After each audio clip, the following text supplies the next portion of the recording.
أنفسنا ومن سيئات أعمالنا من يهده الله فهو المهتد ومن يضلل فلا هادي له وأشهد أن لا إله إلا الله وحده لا شريك له وأشهد أن محمدًا عبده ورسوله يا أيها الذين آمنوا اتقوا الله حق تقاته ولا تموتن إلا وأنتم مسلمون يا أيها الناس اتقوا ربكم الذي خلقكم من نفس واحدة وخلق منها زوجها وبث منهما رجالا كثيرا ونساء واتقوا الله الذي تساءلون به والأرحام إن الله كان عليكم رقيبا يا أيها الذين آمنوا اتقوا الله وقولوا قولا سديدا يصلح لكم أعمالكم ويغفر لكم ذنوبكم ومن يطع الله ورسوله فقد فاز فوزا عظيما أما بعد فإن أصدق الحديث كتاب الله وخير الهدي هدي محمد صلى الله عليه وسلم وشر الأمور محدثاتها وكل محدثة بدعة وكل بدعة ضلالة أيها الأحبة قال تعالى في محكم تنزيله يا بني آدم إما يأتينكم رسل منكم يقصون عليكم آياتي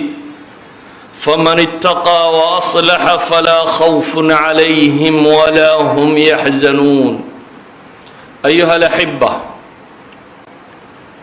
إلهي سبحانه وتعالى وحو كتابك سكت المامية reer nebi aadama oo haddii ay idin yimaadaan rusul xaggayga ka socota oo idinka mid ah oo idinka warramaan aayaadkayga baa ilaahay leeyahay subxaanahu wa tacaala faman ittaqaa wa aslaxa falaa khawfun calayhim walaa hum yaxzanuun kuwii ilaahay ka cabsada ee qaata waxay rusushu la timi oo wa aslax suubanaado hagaagsanaado acmaashiisa fiicnaysiiya falaa khawfun calayhim walaa hum yaxzanuun tiiraanyo iyo baqatoona korkooda ma ahaanin baa ilaahay leeyahy subxaanahu wa tacaala insaanka mashkiladaha ugu badan ee dunida ku qabsada waxaa ka mid ah alkhawf waalxusn ilaahayna subxaanahu wa tacaala aayaad 14 gaadhaya buu ku tilmaamayaa waxyaabaha khawfka iyo xusniga bini aadamka ka kaxeeya waxay culimmadu yidhaahdaan isu imaatinka bini aadamka iyo maamuladooda taariikhda bashariga bay yidhahdaan waa macdala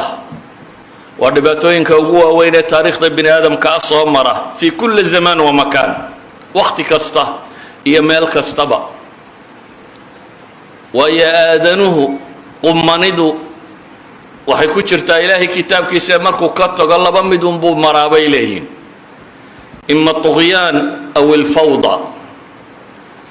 laa amna wala istiqraar deganaanshiyo iyo nabadgelya ma dhacda bini aadamku haddii aanu raacin ilaahay kitaabkiisa labada gebi midunbuu ka dhacaa mid ah fawda dadku inaanay yeelanin kala dambayn oo fawda ay noqoto fawdaduna dil iyo dhac iyo boob ayay sababtaa aw طugyaan ama dictatorship oo isna dhanka kale ah kuwo kibray oo qooqay inay dadka maamulaan oo dabeetana dadku uu xorriyadooda iyo karaamadooda iyo dadnimadooda waayo oo iyana baqa iyo cabsi kale ku abuurta waxay culimmadu yidhahdaan labada dhanba hadday fawdo tahayna waa baqa iyo cabsiya cadamu listiqraar degnaashiye la-aan hadday dictatorshipka iyo tuqyaanka noqotona iyaduna waa cabsi iyo deganaanshiye la-aan idan bulsho ama ummadi waxay heshaa alamni الnafsi waاlijtimaaci naf ahaan iyo bulsho ahaanba waxay nabad noqotaa wuxuu qofkiisu nabadda dareemaa qof waliba marka uu raaco ilaahay subxaanaه wa tacaala ariiqiisaasi deganaanshiyaha iyo nabaddu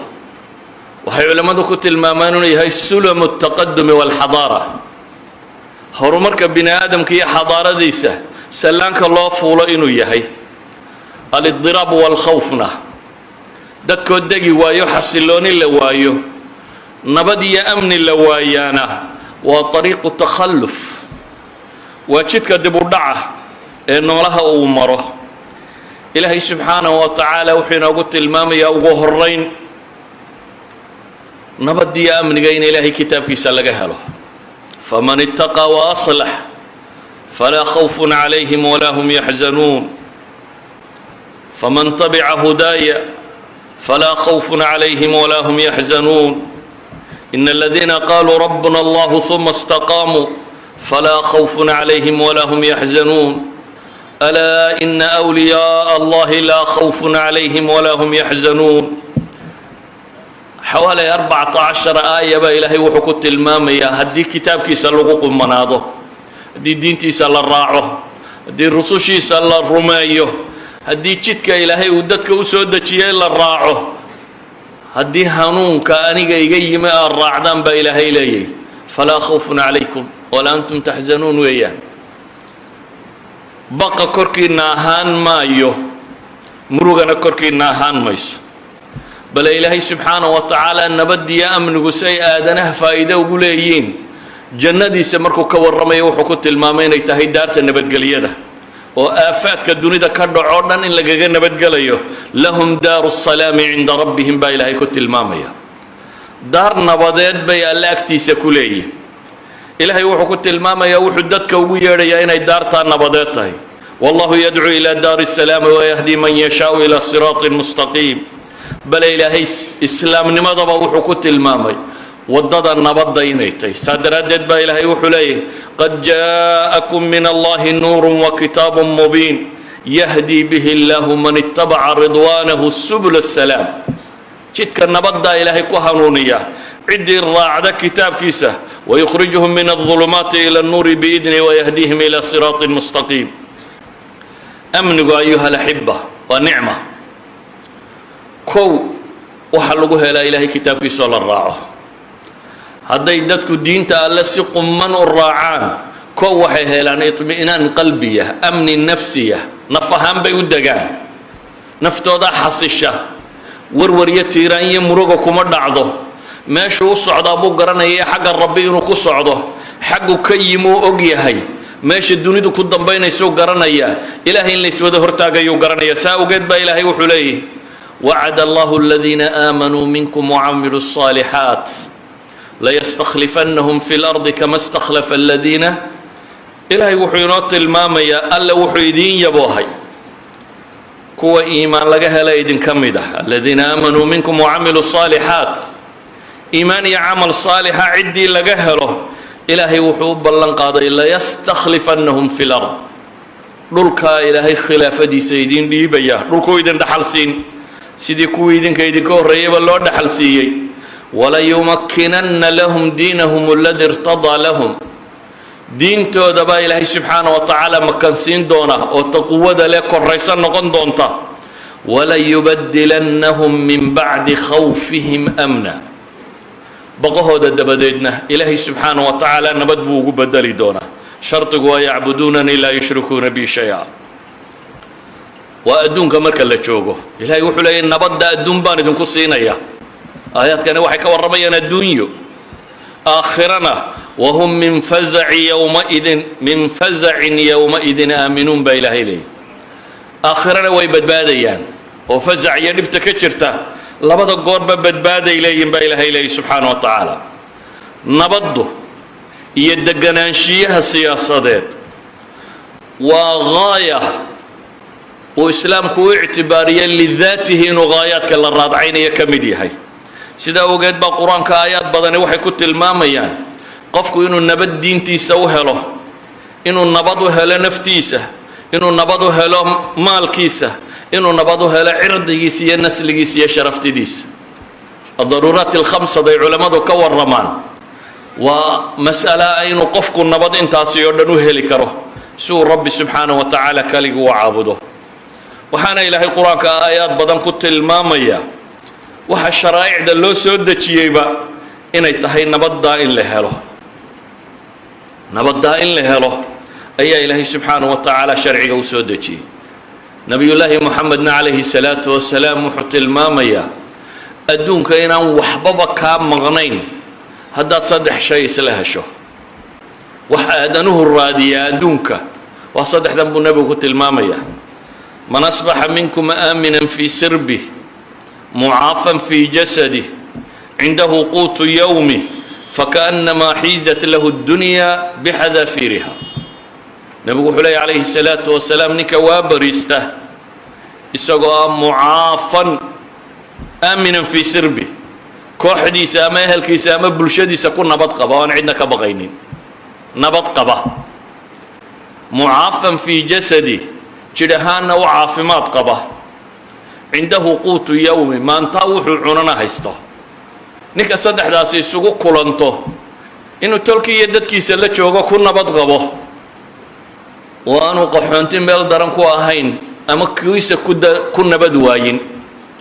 يا وكنا بتغبه دت كيس يسقى اللي جوجا آمن في سربي وحكلوا له يريد كيسنا وعافمات قبه وأمراض يا وحسيانا يهينين وحكلوا النبي وقلت المامي ما انتاوح عننا هيسته أدونك وين لعنون كمبطه صدق هذا الشيء كمبطه أدونك واحد بني آدم كرادية سو قد من نبي وحكت المامي يا كاسي الدنيا ذا قصة أو ررتي الدون دمانتي بكاوها يا أبو نبي قلت المامي إلهي سبحانه وتعالى مركو قلت شيئا يا قريش إلهي وحلي فليعبدوا رب هذا البيت الذي أطعمهم من جوع وآمنهم من خوف ها عابدان ربي بيت الحرام كله إيه قاتشنا كقوديي بقنا كنبت قليي هالدبا أيها الأحبة أمني قاسي قرآنك وكور رمي نبت قليا داسي أسباب إيا مقومات بيلين هدو ضد كل ما دنا وصقم أيوه وشير أيوه هدو ضد كل ما وينان لهلين إلا بدأ فوضى مدون ودعيه إما إنه فوضى الدكتاتور كودعه وعدكو أمركو تاغليسات تنتصد عالم الإسلامي وبدن يهي أما إنه حق فوضى ودعه سيدا قيبا بدنو عالم الإسلامي كتر سنايهين ولا بدأ الطرف ولا بدأ عدم الأمنية لبدأ بخوف يا عدم استقرار وياله نبدأ يد جناشية لبدأ بانو مدنا أولين سوقت با إلهي وحط المامية كو واحد جناشية كان والإيمان بالله الذين آمنوا وتطمئن قلوبهم بذكر الله ألا بذكر الله تطمئن القلوب وكيف أخاف ما أشركتم ولا تخافون أنكم أشركتم بالله ما لم ينزل به عليكم سلطانا فأي الفريقين أحق بالأمن إن كنتم تعلمون الذين آمنوا ولم يلبسوا إيمانهم بظلم أولئك لهم الأمن وهم مهتدون إلهي وحكت المام يكون نبض هيسته النفتو دا آني ورور دينات قبن هانون سنة جدك صحن قاضي وكو إلهي الربعي سبحانه وتعالى جدكيس هيا هذا إنه إسلام نمدنا نبو قاضنه وحين هلينا أمن نفسية نفهانين إنه حصلونانه وحين هلينا أمن صحية قضائية نقال هانين إنه دقنانه حصلانه وحين هلينا أمن أخلاقية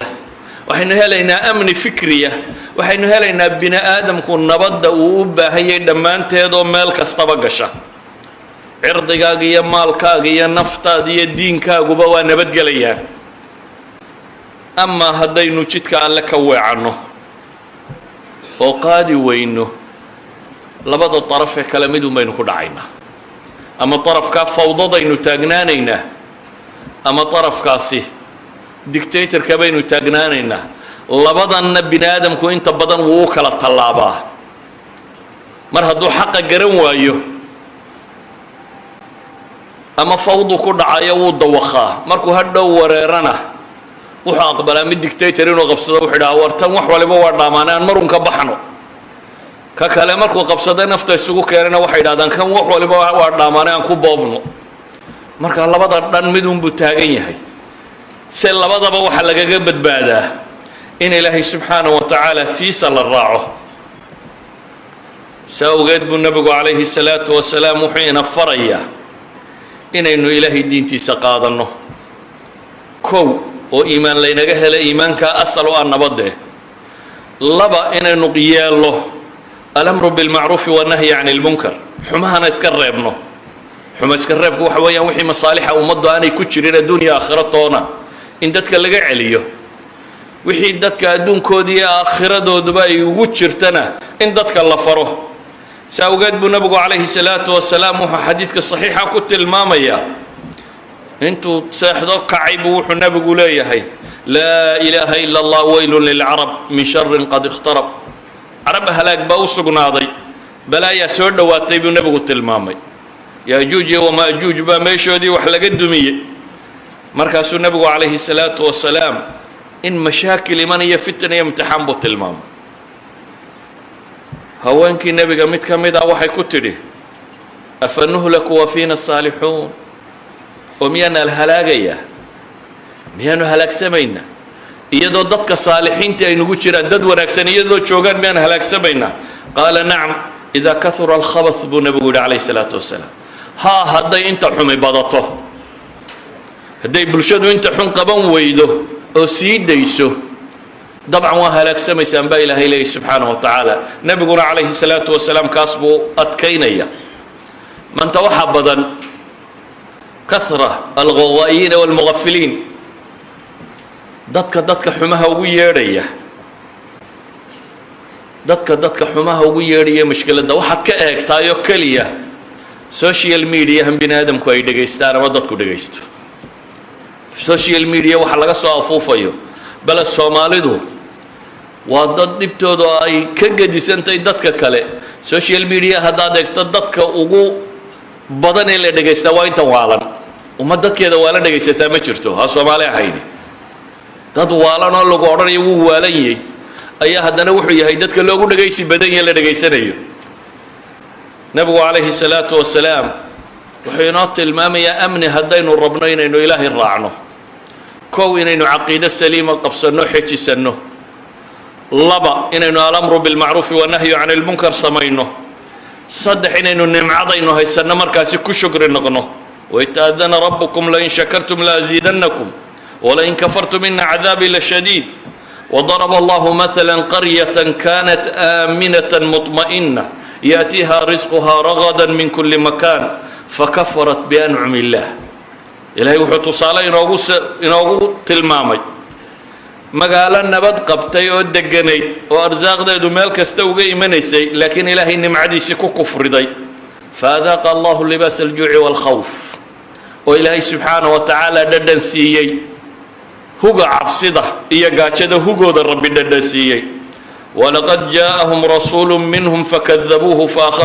faakhadahum alcadaabu wahum daalimuun ayuha alaxiba waxaa ka mid ah waxyaabo badan oo sharcigu inoo tilmaamay oo haddaynu ilaahay diintiisaasi si dhaba u qaadanno oo waxay sheegaysa yeello waa sida qura aynu nabad ku heli karno bariyo galbeetoona nabad ma soo wadaan jaar iyo kuwa kaa fogitoona kuuma soo wadaan dunida ayna soo gaadhiyo duni ku soo gaadhayso adiga ku danaynaysaa ma jiro adna ma tihid ilmo caruura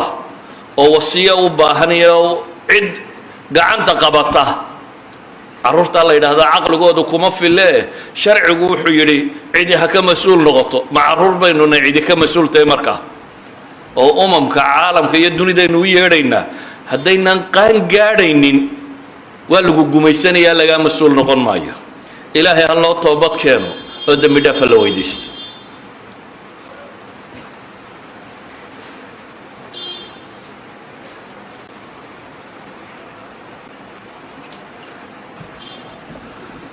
الحمد لله رب العالمين والعاقبة للمتقين ولا عدوان إلا على الظالمين وأشهد أن لا إله إلا الله وحده لا شريك له وأشهد أن محمدا عبده ورسوله وصفيه وخليله اللهم صل على محمد وعلى آل محمد كما صليت على إبراهيم وعلى آل إبراهيم وبارك على محمد وعلى آل محمد كما باركت على إبراهيم وعلى آل إبراهيم إنك حميد مجيد ورضي الله عن أصحاب رسول الله أجمعين قال تعالى في محكم تنزيله ومن يتق الله يجعل له مخرجا ويرزقه من حيث لا يحتسب ومن يتوكل على الله فهو حسبه إن الله بالغ أمره قد جعل الله لكل شيء قدرا أيها الأحبة waxyaabaha ilaahay qur-aankiisa uu ku tilmaamayo ee degenaashiyuhu ku yimaado waxaa ka mid ah istiqraarka siyaasiga ah ummadi inay kala dambayso yaa ayuha aladiina aamanuu atiicu allaha wa atiicu rasuula wa uli lamri minkum war inta iimaanka laga helayow alle iyo rasuulkiiba ateeca inta talada idin haysana ateeca bini aadamka tale looma dhiibo haddii aanu طaaco yeelanaynin maamul aan طaaco lahaynina dunida kama jiro dowladaha reer galbeed waxyaabahay ku guulaysteen waxaa ka mida waxay aqbaleen maamul kastoo ay samaystaan inay طaaco ula yimaadaan hadduu yahay ku dowladeed hadduu yahay ku shirkadeed hadduu yahay ku ka hooseeya hal meela unbay gafeen oo maamulkeeda u diideen inuu madax yeesho meeshaasna way ka burbureen galbeedka meesha qura aan maamul lahayn waa guriga islaanta iyo odaygu waa sibayin midna ka kale ma maamulo guriguna wuu baaba'ay waayo maamul baanu lahayn kala dambayn ma leh nolosha inta kale way garteen inay kala dambayn u yeelaan taasee uma yeelin ilaahay wuxuu inoo tilmaamayaa nolosha oo dham inay kala dambayn yeelato hadday madaxdu qaldanto ama waddada la hayaa aanay sax noqonin ilaahay wuxuu leeyay fain tanaasactum fii shayin farudduuhu ila allahi waalrasuul war haddaad murantaan oo wax isku qabataanna isdila lama odhanin ee ilaahay iyo rasuulkiisu waxay idin sheegayaan usoo noqdaa la yidhi kaasi ha noqdo waxa idin kala saara haddaa alle iyo rasuul rumaysantiin idan wuxuu nabigu tilmaamaya calayhi salaatu wasalaam axaadiis tiro badan in waliyul amrigu ama cidda wax maamushaa inay taaco leedahay waxaa kaloo uu tilmaamayaa ammaana inay tahay isna uu ka soo baxo waxaa kaloo nabigu tilmaamayaa cid aan ammaanadaa qaadi karinna inaan loo dhiibin soomaalidu waxay caan ku tahay kay adhiga kala quusataabay geela u dirataa bay idhaahdaan reerku kuu ka quustaabaa xagga maamulka loo diraa waxaana la doonayaa in la guulaysto midaanad adba waxaaga u dhiibteen baad leedahay waxa ummadda ha loo dhiibo caaqilka iyo suldaanka iyo odaygu kuwaanu isagu xoolihiisa gaarkaa ku aamineen uu yidhaaha ummadda ilaahay waxay leedaha o dhan ha lagu aamino waa dulmi kale suurtagalna maaha inay dhacdo bal isagoo daacada oo cibaado badan ayuu hadduu karti daran yahay aan loo dhiibayn ama haddaanu maamulka aqoon nabiyullaahi moxamed calayhi salaatu wasalaam saxaabadiisii rag ka mid a oo uu ku tilmaamayay inuu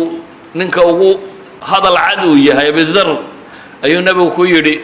adigu daciif baa tahay iska daa maamulka laa ta'muranna cala اثnayn laba ha u talinin buu nabigu yidhi mid ka badan daaye laba qof idan haddii la waayo ummaddu cidday dooranaysa hadday noqon weydo ciddii ku qumanayd iyana waa cadamu listiqraar deganaanshiyaha waa la waayaya waxaa kaloo deganaanshiyaha la waayayaa cidda maamulka haysa hadday cadaaladda ka tagto xukunka cadaaladiisa dhaqaalaha cadaaladiisa alcadaala fi tawsiic ummadda inay si siman wax u siiso haddii maalin baynu idhaahno waa maalintayadii oo la yidhaha maalinba reer ha boobo dabeetana reerkaasi gar iyo gardarraba uu difaaca ugu jiro ninkaasi inuu meesha fadhiyo waayo waa xilladoodii mar bay rabaan iyaguna inay meesha boobaan hadday taa tahayna guulaysan mayno istiqraarna jiri maayo laakiin wuxuu istiqraar jirayaa in allaha yaamuru bilcadli walixsaani waitaa'i di lqurba wayanhaa can alfaxshaa'i walmunkari walbagyi yacidukum lacalakum tadakaruun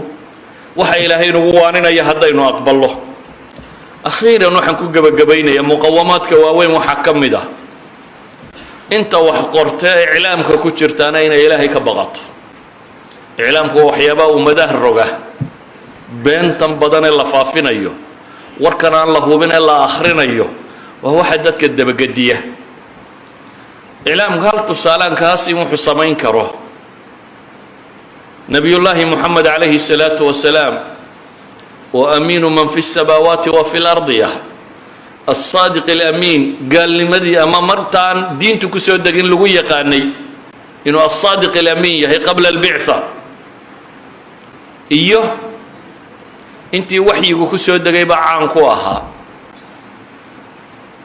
ayaa qurayshi waxay ku tashatay inay war ka faafiyaan. warkay ka faafinayeen waa maxay? waa inuu nin waalan yahay.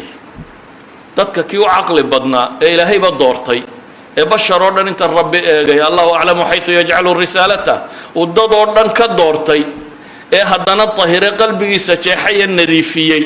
ee haddana waxyi ku soo dejiyey ee jidka quman ilaahay u tilmaamay ku tilmaamay basharka ka u khayr badan inuu yahay, ayaa miidiyuhu wuxuu go'aansaday in dadka loo sheego inuu waalan yahay. dabeetana dacaayaddaasay faafiyeen. saxaabi damaam la yidhaahdaa wuxuu leeyahay magaaladan soo galay, dabeetana sidii warka laygu waday hareeraha dadka magaalada maka kaga imanayaan baa loo sheegaa nin waalan baa magaalada jooga oo dadka sixre ah yuu ku dawakina iska ilaali haddaad u tagto annagaa tolkiga oge. magaaladan soo galay buu say warkii igu wadeen ayaan sidhi buu markii dambe sidhi buu war malaa ninkani wuu xanuunsanayaaye bal ma isku daydaa inaad dawayso. nabi maxamed buu yimi wuxuu leeyahay calayhi salaatu wasalaam ilaahay rasuulkiisii ayuu wuxuu ku leeyahay war waxoogaa baan dadka ku tufaa madaxa looga jire ma kugu tufaa waxoogaa. yani wuxuu rumaysan yahay inuu waalan yahay oo u baahan yahay in wax lagu tufo. dabeetana nebigu calayhi salaatu wasalaam markaas buu la hadlay. markaa kadib buu ogaaday de inaanu ninkaa waxaan ku hadlayaa nin waalanahayn oo u islaamay. waxaan uga dan leeyahay haddii nebi maxamed loo inta dad u shiro lo odhan karo wuu waalayo dad laga dhaadhicin karo, inteena kalena inaynu waalanay waa laynaga dhaadhicin karaa. iclaamku markaa imaa inuu mufsid yahay oo dadka fasahaadiyo iyo inuu khayr ka shaqaynayo oo alamru bilmacruufi wanahyi can ilmunkar uu khayr sheegayo. waxa aan soo sheegay oo dhan iyo kuwo kaleba qur-aanku in badan buu ka warramaya, wuxuu ku tilmaamayaa inay yihiin muqawamaat اlamn wاlistiqraar, waxyaabaha keensada in nabad iyo deganaashiya la helo. haddaynu muqawamaadka diidnana inaynu ilaahay kitaabkiisa raacno isku xukunno nabad heli mayno.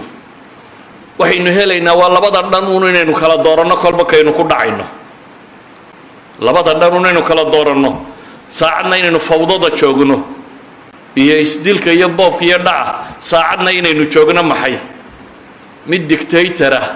oo markaa dadka tumo oo dhib u geysta. labadaa daraf un baynu abi taagnaanaynaa, doorashadeennuna labadaas un bay joogtaa. waxaa qudhay aynu qumanaan karnaa haddaynu aqballo ilaahay kitaabkiisa inaynu raacno. haddaynu taa aqballo, dad badan oo dadkeenna ka mid a aaminsan haddaynu kitaabka raacno waa lumaynaa, haddaynu kitaabka raacno gaalada ayna maagaysaa, armaaba la guulaysan waayaa, shakaa ku jira.